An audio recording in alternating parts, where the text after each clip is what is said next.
বুড়ির মুন্ডু গুন্ডু কিরম সব কারা ভেঙে দিয়ে গেছে দেখুন দাদারা। এটা মানুষের পরিচয়? কান্দিছে না কি মানুষ সব, অদ্ভুত মানুষ সব।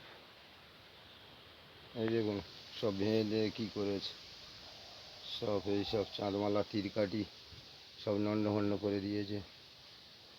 এই তিনটে ঠাকুর যা ভালো আছে, বাবার মুন্ডু সোজা করে, এই মা কালীর মুন্ডু, মা কালীর মুন্ডু, বাবা ভোলানাথ শুয়েছিল তার মুন্ডু ওই ভেঙে দিয়েছে। এসব সব লুটপাট করে দিয়েছে। এরা কারা?